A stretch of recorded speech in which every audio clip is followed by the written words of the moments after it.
When the ocean disgorges the heat it has held for decades, the result is not merely hotter weather. It is a global shock to the entire food system, and one that will translate quickly into malnutrition for millions. The world's agriculture and fisheries operate within narrow climatic windows.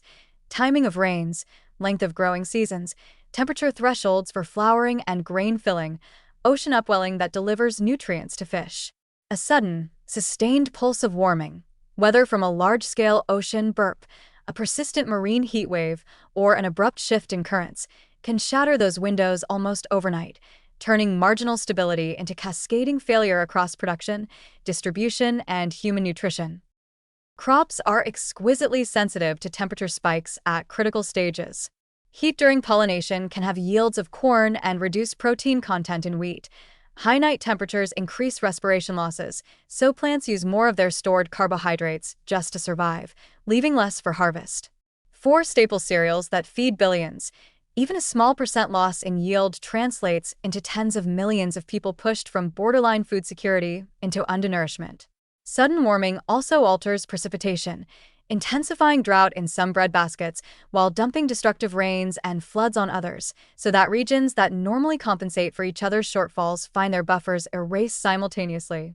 The result is synchronized crop failure. When multiple major producing regions underperform in the same season, global supplies tighten, prices spike, and the poorest consumers, who already spend the largest share of their income on food, are the first to skip meals or switch to cheaper, nutrient-poor diets.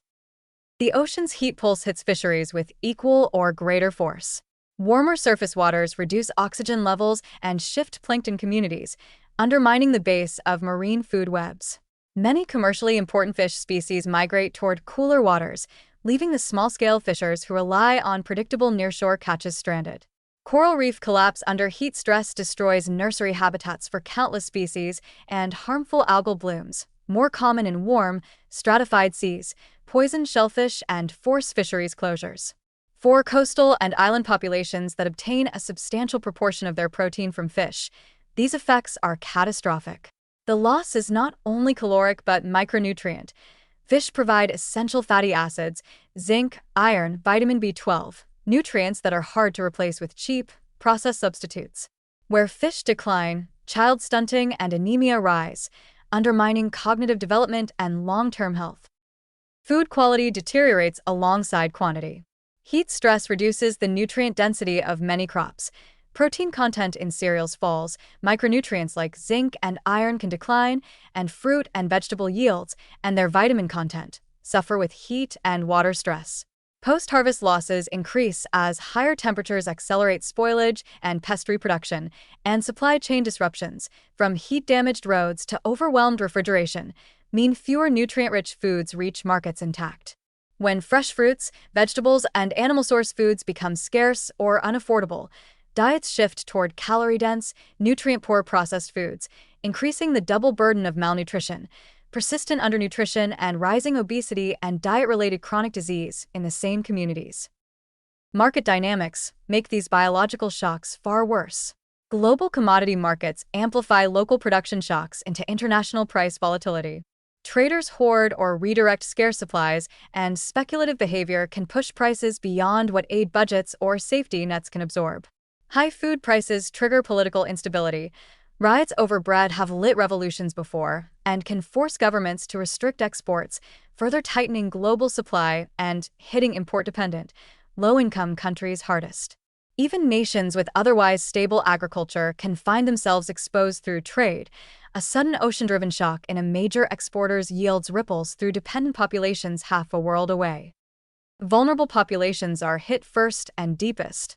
Smallholder farmers with limited savings, urban informal workers who cannot afford price spikes, coastal communities relying on fisheries, and infants and pregnant women dependent on micronutrient-rich foods all face disproportionate risk. Children's growth trajectories are set early. A single season of extreme food insecurity can cause stunting that carries lifelong cognitive and economic consequences. Pregnant women deprived of iron and protein suffer higher rates of low birth weight and maternal anemia, compounding intergenerational cycles of poor health. Health systems feel the impact quickly but are poorly prepared for the scale and simultaneity of these shocks. Clinics see an uptick in infectious diseases that thrive in the wake of famine and displacement, more cases of micronutrient deficiency illnesses, and higher rates of mental health disorders linked to food insecurity and economic collapse. Malnutrition increases susceptibility to infectious disease and reduces vaccine effectiveness, creating vicious feedback loops that can spiral into regional health crises. The grim arithmetic is simple. Stored ocean heat adds an element of surprise and synchrony to climate risk. Where gradual warming allows some time to adapt, shift planting dates, move fishing grounds, develop drought-resistant seeds, a sudden release compresses those adaptations into an impossible time frame. Short-term coping mechanisms, selling assets, skipping meals, pulling children from school, become permanent losses that entrench poverty and malnutrition.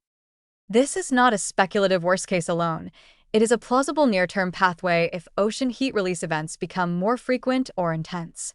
There are uncertainties in the exact timing and magnitude of such pulses, and regional responses will vary, but the direction of risk is unambiguous. More abrupt warming increases the chance of synchronized agricultural and marine shocks, and synchronized shocks are the most dangerous for global nutrition. The policy implications are stark and uncompromising. Emergency food reserves, while necessary, are insufficient if global supplies are simultaneously strained. Strengthening local food systems, diversifying crops, protecting coastal fisheries, restoring mangroves and reefs that buffer ecosystems matters more than ever. But these actions take time and local investment. Social protection systems must be scaled up and made flexible so that safety nets reach people in weeks, not months. International aid mechanisms need surge capacity and coordinated grain and protein allocations to prevent famine contagion. Public health systems must integrate nutrition surveillance with climate and ocean monitoring so that malnutrition hotspots are detected and treated before they become humanitarian disasters. Ultimately, the most decisive response is to reduce the magnitude of the heat the ocean can store in the first place. Rapid, deep cuts in greenhouse gas emissions reduce the scale of future ocean heat accumulation and lower the odds of catastrophic, synchronized shocks. Preserving and restoring carbon sinks, wetlands, forests, and coastal ecosystems buys time, as does reforming fisheries management to build resilience into marine food webs. But mitigation alone will not erase the near-term risks already locked into the system by past emissions. Adaptation, preparedness, and sustained international cooperation are unavoidable. The warning could not be clearer. When the ocean releases its hidden heat, food systems will strain and fracture in ways that magnify human suffering. Malnutrition will climb, micronutrient deficiencies will deepen, and the social and health costs will be borne overwhelmingly by the poorest and most exposed. If humanity fails to treat ocean heat as a central element of climate and food security planning, we will face not just crop losses and empty nets, but a lasting decline in global nutrition and human potential.